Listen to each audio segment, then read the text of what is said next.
Olá, sejam muito bem-vindos à primeira aula de nosso rápido curso sobre alegria, promovido pela Escola Bíblica Dominical da Igreja Batista Luz do Mundo, em Fortaleza.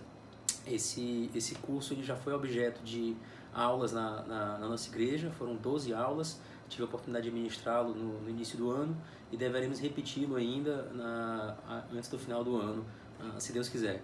A ideia foi trazer um resumo de alguns pontos centrais desse curso mais longo, nesse momento de isolamento, né, em que a epidemia de coronavírus chegou de maneira mais forte ao Brasil e estamos todos nessa situação bastante diferente. E achamos que seria oportuno pensar sobre alegria nesse momento, tá? Então, se você já é membro da igreja, peço que veja com atenção as passagens bíblicas. Se você não é, se você nem crê no Senhor Jesus Cristo, nem na Palavra de Deus, peço que veja também com atenção e cheque se suas convicções têm de fato solidez. Nós assumiremos daqui para frente a Bíblia como Palavra de Deus, inerrante, como regra de fé e prática. Então, nossas considerações não serão de ordem filosófica, teórica, mas sim práticas, com base na experiência que temos, né, de humana e tudo isso, e principalmente no que a Palavra de Deus nos ensina. Bom, a alegria ela é uma virtude cristã, a Bíblia nos manda buscar a alegria, ela não é apenas um sentimento que surge e você o recebe de maneira passiva, não é bem isso, e temos passagens claras nesse sentido. Salmo 2:11 diz: servi ao Senhor com temor e alegrai-vos nele com tremor, no imperativo, né? Romanos 12:15, alegrai-vos com os que se alegram e chorai com os que choram. Filipenses 4:4, né? Alegrai-vos sempre no Senhor. Outra vez digo, alegrai-vos. Novamente o imperativo aqui. A alegria também é um importante aspecto do fruto do Espírito, descrito lá em Gálatas 5:22, né? Amor, alegria, paz, longanimidade, tudo isso. Então é algo que o Espírito Santo produz na vida de qualquer pessoa em que ele habita, em que ele atua, qualquer pessoa salva pelo Senhor Jesus Cristo. A alegria ela é algo nobre, é algo que nos serve para nos mover a alcançar alvos mais difíceis e a superar dificuldades aqui em prol desses alvos mais difíceis. Tem uma passagem muito interessante, que às vezes nem é tão comentada, que é Hebreus 12:2, que diz o seguinte, a versão NVI, por exemplo: tendo os olhos fitos em Jesus, autor e consumador da nossa fé. Ele, Jesus, né, pela alegria que lhe fora proposta, suportou a cruz, desprezando a vergonha, e assentou-se à direita do trono de Deus. Então, a alegria moveu o Senhor Jesus Cristo a superar grandes dificuldades aqui, na crucificação, no seu aspecto físico extremamente doloroso, e principalmente na questão de receber os pecados da humanidade inteira ali, né, de pagar o preço da condenação e tudo aquilo que envolveu a morte e a ressurreição de Cristo. Então, a alegria, a busca pela alegria, moveu Cristo a cumprir sua missão. Vejam o quanto que é poderoso isso. E a gente sabe, na nossa experiência prática, a gente sabe disso. Pessoas deixam de ter uma diversão menor para estudar, para passar no vestibular, ou num concurso, ou numa seleção de emprego, porque a alegria naquela atividade se considera que é maior do que a de ficar à toa, brincando com os amigos ou coisa assim. Então a gente tem essa experiência aí, de trocar uma alegria menor por uma alegria maior. Ela de fato nos move a buscar aquilo que de fato valorizamos mais. Para o efeito dessas nossas 4 aulas aqui, devem ser 4 aulas de até 15 minutos no máximo, tá? A gente vai tratar a alegria simplesmente como um estado de satisfação prazerosa, tá? Acho que esse conceito funciona bem para o que a gente quer tratar aqui, tá certo? Vamos lá. Um ponto muito importante do que vamos falar aqui se refere a 2 conceitos de alegria. Alegria não me parece ser uma coisa só. A Bíblia diz isso, me parece, de maneira bem clara. A passagem mais clara, mais didática sobre isso é 2 Coríntios 6:10, que é talvez a mensagem central desse curso aqui, certamente é a mensagem central, que diz assim: entristecidos, mas sempre alegres, pobres, mas enriquecendo a muitos, nada tendo, mas possuindo tudo. Um exemplo de aplicação prática disso está em Atos 5:40 e 41, que diz: chamando os apóstolos, açoitaram-nos e ordenando-lhes que não falassem o nome de Jesus, os soltaram. E eles se retiraram do sinédrio, regozijando-se, por terem sido considerados dignos de sofrer afrontas por esse nome. É claro que eles não estavam felizes em ser chicoteados pelas maiores autoridades do povo judeu. É claro que eles não estavam satisfeitos, pulando de alegria com esse estado de coisas. Mas havia algo acima, havia uma alegria superior a isso, que era o fato de estarem sendo fiéis a Cristo. Se perseguiram o Mestre, vão perseguir também. Então, o fato da fidelidade deles, a alegria com a fidelidade, superava a tristeza com a circunstância que certamente havia.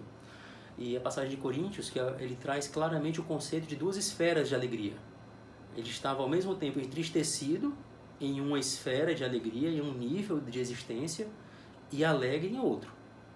Entristecidos, porém alegres. Estava pobre em uma esfera de análise, em uma esfera da vida, mas estava enriquecendo em outra esfera da vida, certo? Então, esse primeiro tipo, ele é mais ligado a aspectos circunstanciais da vida.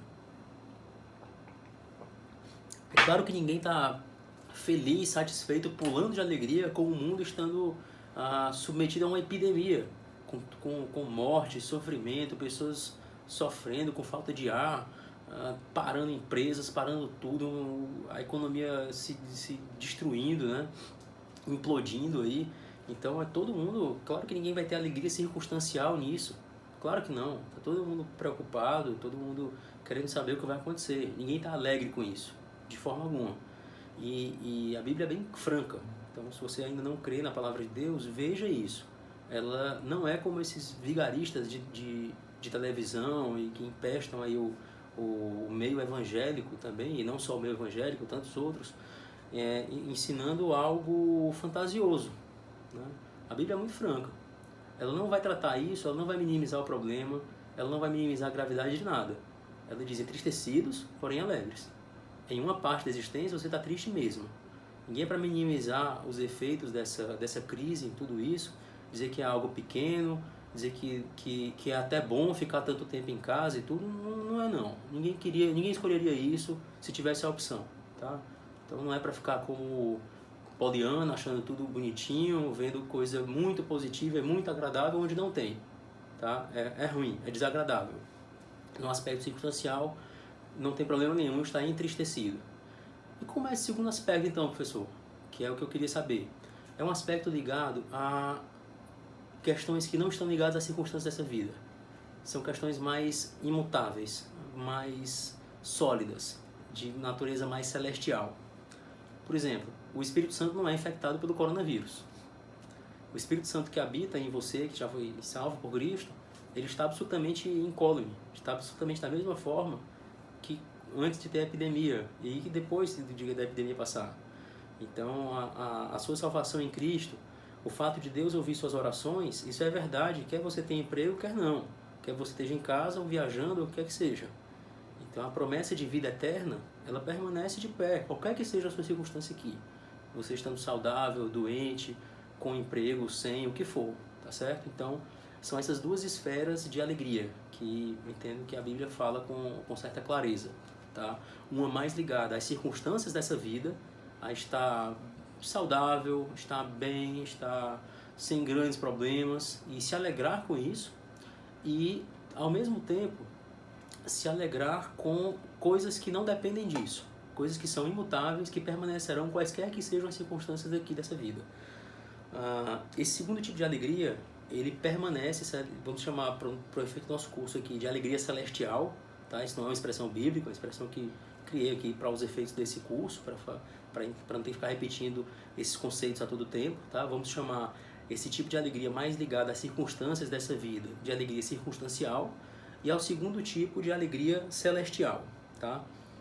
Um versículo que fala muito bem da alegria circunstancial é Eclesiastes 7,14. Gosto muito desse versículo. Ele diz o seguinte: no dia da prosperidade, goza do bem, né? Aproveite ele, né? Tá tudo bem, aproveite, se alegre com isso. É Deus que deu, é graça comum de Deus. Curta um dia de sol na praia, curta, aproveite, né? De cabeça. Voltando ao trecho. No dia da prosperidade, goza do bem. Mas no dia da adversidade, considere que Deus fez tanto este como aquele, para que o homem nada descubra do que há de vir depois dele. Então, as circunstâncias dessa vida, elas variam, como ondas no mar. Vai haver dias de prosperidade, dias agradáveis, e vai haver dias de adversidade, dias desagradáveis. O mundo está agora vivendo uma onda muito desagradável, mas viveu ondas agradáveis recentemente, e deve voltar a viver ondas agradáveis de novo. Então, é assim. E na nossa vida individual, também é assim. A gente sabe que é assim. Tem uma crise grande, depois a crise passa e fica tudo bem, tudo estável. E não adianta querer viver no momento estável como se estivesse na crise e viver na crise como se estivesse no momento estável. É loucura. Não é assim. É feito para ter essa alternância mesmo. Deus planejou assim para mostrar o tamanho da pequenez humana, para mostrar que a gente não consegue prever coisa nenhuma. Tá? Todo mundo tinha muitos planos agora para abril, maio, junho, e eles já eram. Eu tinha planos de viajar com amigos, viagem que a gente tem planejando há meses. E já era, cancelamos. Né? Então todo mundo tinha muitos planos. E Deus diz, não vai ter plano nenhum não, vocês não sabem o futuro. Tá? Vai chegar um vírus aí que vai mudar tudo. Então é assim, dias de prosperidade, de adversidade se alternam, e é como Deus planejou essa vida aqui debaixo do sol. O segundo tipo de alegria, uma alegria celestial, como vamos tratar aqui nesse curso, ela está bem descrita em Abacuque 3, 17 a 18, que fala o seguinte: ainda que a figueira não floresça, nem haja fruto na vide, o produto da oliveira minta e os campos não produzam mantimento, as ovelhas sejam arrebatadas do aprisco e nos currais não haja gado, todavia eu me alegro, exulto no Deus da minha salvação. Lembrem que Israel era uma sociedade rural. Então não é que ovelhas eram uns bichinhos bonitinhos para você ver no campo, não. Ovelha era a empresa da época. Era a fonte de vida de muita gente ali. Então o que ele está falando aqui é uma crise gravíssima de renda, de abastecimento, de tudo isso. Então ainda que a economia do seu país entre em colapso, eu me alegro no Senhor. É o que Abacuque está dizendo aqui. Então é algo sério aqui.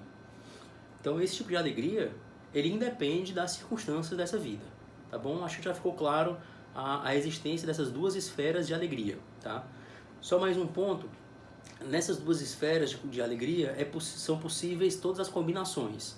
Você pode estar alegre com as circunstâncias e alegre com as verdades bíblicas, você ter alegria celestial, você pode estar alegre nas circunstâncias e triste na alegria celestial, você pode estar triste nas circunstâncias, como em regra as pessoas estão hoje, mas alegre em Cristo, nas promessas de Deus, e você pode estar triste em ambos, né? Que é a pior das circunstâncias, e é o que queremos evitar com esse rápido curso aqui. Tá? Então, Cristo é seu Salvador, com carro quebrado ou sem, a vida eterna está prometida a quem crer nele, com emprego ou sem, com doença ou sem, com epidemia ou sem epidemia, ok? Então vamos manter nossos olhos abertos para essas verdades e buscar as fontes de alegria circunstanciais reais que podemos ter aqui.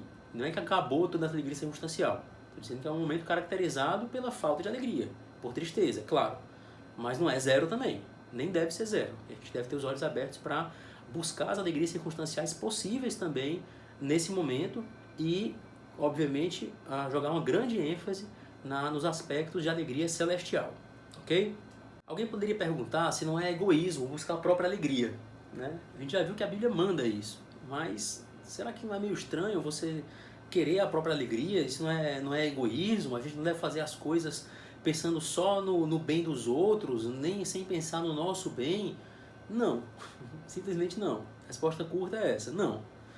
A resposta longa vamos detalhar um pouquinho mais agora, né? Pascal, ele tem uma frase muito forte sobre isso, né? Defendendo que a busca pela alegria é algo instintivo ao ser humano, é como nós funcionamos, é como o Criador nos fez. Qualquer um vai agir buscando a própria alegria. E Pascal, bem enfático, ele certamente quis chocar um pouco essa frase, ele diz o seguinte: todas as pessoas buscam a felicidade, não há exceção para isso. Sejam quais forem os diferentes meios que empreguem, todos objetivam esse alvo. A vontade nunca dará o último passo em outra direção. Esse é o motivo de cada ação do ser humano, mesmo dos que se enforcam. E como eu falei, ele certamente quis chocar para deixar claro o ponto dele aqui. E me parece que deixou. Então a busca pela alegria é como a gente funciona. Não é algo errado de forma alguma, é como as coisas funcionam e a gente deve reconhecer isso e direcionar nossa alegria para aquilo que tem mais valor, para aquilo que é mais importante, tá? Por isso que a Bíblia fala da alegria como uma busca ativa, tá? E a nossa experiência mostra isso. Se você quer conquistar a garota dos seus sonhos, você se esforça para isso. Você abre mão de outros prazeres em busca dela. A questão profissional, a questão dos seus filhos. Você pode abrir mão de algumas coisas de trabalho para ficar mais tempo com eles, porque você considera que a alegria sua e da sua família com isso será maior do que a alegria com a alternativa. E aí você faz uma escolha absolutamente racional, buscando uma alegria maior em detrimento de uma alegria menor. E o que a Bíblia nos fala muito é para viver pela fé, crendo que existem alegrias maiores do que alegrias lícitas aqui da terra. Tá? E a gente vai falar um pouco mais sobre isso nas aulas seguintes. Então a busca pela alegria é algo positivo, necessário e é como nós funcionamos. O próprio Senhor Jesus Cristo usou isso para superar as dificuldades da cruz e tudo que isso envolvia. Então se ele usou isso, quanto mais nós vamos precisar. Ele que era perfeito e santo. Então buscar a própria alegria é algo instintivo ao ser humano, é como nós funcionamos, tá? Isso é bastante diferente da chamada teologia da prosperidade, esse lixo que empesta o Ocidente, pelo menos, e acho que bem além do Ocidente já, mas aqui é uma praga que ensina que se você for fiel a Deus, você vai ter saúde, você vai ter prosperidade material e esse tipo de estupidez, né? Isso é absolutamente contrário à Bíblia. Havia promessas desse tipo no Antigo Testamento, mas não há esse tipo de promessa no Novo Testamento. Houve uma mudança, houve um aprofundamento da revelação de Deus no Novo Testamento. O Antigo era uma coisa mais gráfica, para a gente entender os conceitos básicos de como Deus funciona em algumas coisas. Mas isso foi completamente modificado no Novo Testamento, com a nova aliança, né? Completamente modificado. E a gente tem promessas de outra ordem agora. A fidelidade a Deus você vai ter recompensas celestiais, recompensas de alegria, de paz, de amor um pelos outros, de crescimento do fruto do Espírito, de Gálatas 5, 22 e 23, e de outra ordem, tá? Não tem mais essa hoje de se você for fiel a Deus, a sua conta bancária aumenta. Isso é mentira, é absoluta mentira, certo? E se esses que ensinam isso tivessem falando a verdade, eles conseguiriam curar um monte de gente dessa epidemia. E não conseguem, porque é absoluta mentira isso. O que eu vou falar daqui pra frente, então, sobre alegrias menores, são alegrias restritas a esta vida. Alegrias que não têm valor eterno. Alegrias que não vão lhe acompanhar após a sua morte. Esse tipo de alegria é menor do que o outro. Do que um tipo de alegria que você pode usufruir dele eternamente. Que você pode usufruir dele na vida após a morte. A Bíblia fala muito disso e de uma forma bastante enfática. Então existem recompensas prometidas? Existem, não do tipo que esses vigaristas ensinam. O Senhor Jesus Cristo, no seu primeiro grande discurso registrado no Evangelho de Mateus, ele fala o seguinte, Mateus 6, 19 a 21, um trecho muito importante. Não acumulem para vocês tesouros na terra, onde a traça e a ferrugem destroem, onde um vírus pode colocar em frangalhos a economia mundial, né? A gente está vendo isso agora acontecendo. Vamos voltar. Não acumulem para vocês tesouros na terra, onde a traça e a ferrugem destroem, e onde os ladrões arrombam e furtam. Mas acumulem para vocês tesouros nos céus, onde a traça e a ferrugem não destroem, e onde os ladrões não arrombam nem furtam. Pois onde estiver o seu tesouro, aí também estará o seu coração. Então vejam que há aqui duas ordens. Não acumulem determinado tipo de riqueza e acumulem determinado tipo de riqueza, de tesouro. Então busquem esse tesouro, busquem como algo valioso. Tá? É o que o Cristo está dizendo aqui. Tesouros nos céus, não aumentar a conta bancária aqui. Se Deus quiser, Ele multiplica a sua conta bancária por 1000. Ele torna uma pessoa rica. Havia crentes ricos aqui. E pessoas se tornaram ricas, mesmo sem buscar muito isso. Querendo fazer o bem ao próximo, descobriram uma vacina, descobriram uma forma de fazer um negócio e isso prosperou, tudo bem. Mas a pessoa não fez isso movida pela ganância. Fez isso pensando no bem dos outros, em resolver o problema de alguém. E isso para Deus é coisa pequena, tudo é dele. Ele distribui como ele bem entender tudo isso. Então, a gente tem a ordem aqui de acumular esses tesouros do céu que são superiores a essas riquezas terrenas, né, tanto em natureza, né, de valor intrínseco maior, quanto em durabilidade, né, de valor eterno. Então vamos usar esse conceito aqui ao longo dessas 4 rápidas aulas aqui que teremos. A busca será por aspirar ao máximo desse tipo de alegria celestial que independe das circunstâncias dessa vida. Quer estejam agradáveis, quer estejam desagradáveis, ela pode se manter. E também sempre deixar o tom de buscar as alegrias circunstanciais possíveis, que há e há várias. Tá? Espero que essa aula possa ser uma delas, né? Não seja um momento desagradável na sua vida. Então, nosso objetivo aqui será trazer algumas considerações de como experimentar mais alegria na prática, né, mesmo em momentos desagradáveis como os que estamos vivendo, de preocupação e tudo isso, de crise realmente global, como acho que não sei se alguém já viu algo desse tipo, talvez no pós-guerra ou coisa assim, mas certamente da minha idade para baixo ninguém nunca viu algo desse tamanho, né? E é natural que todo mundo esteja meio sem saber o que fazer agora, né? E a gente tem que voltar à palavra de Deus, chegar a se afirmar mesmo na palavra de Deus em busca desses padrões seguros, que ela certamente foi escrita também para momentos de graves crises, maiores do que essa, e sempre com mensagem bastante atual, como a gente tem visto aqui. Ok? Queria deixar então essa mensagem aqui, tá? A gente vai trazer alguns conceitos bíblicos, algumas sugestões práticas, e queria encerrar deixando 2 sugestões de leitura, se você quiser ter mais um tempo agora, né? Recomendo bastante esses 2 livros que a gente vou mostrar a capa agora aqui no slide, né? O primeiro dele é Em Busca de Deus, de John Piper. É muito bom, ele desenvolve nos primeiros capítulos muito bem esse conceito de busca pela alegria como algo positivo, e que a questão deve ser direcionar nossa alegria para algo mais elevado e não menos elevado, né? Ele desenvolve muita noção de prazer cristão, tá? Com essa pegada que a gente tem resumido aqui, né? Lá ele desenvolve bem mais, né? E recomendo bastante esse livro, é um livro dos meus favoritos, assim, pelo menos principalmente nessa parte inicial, né?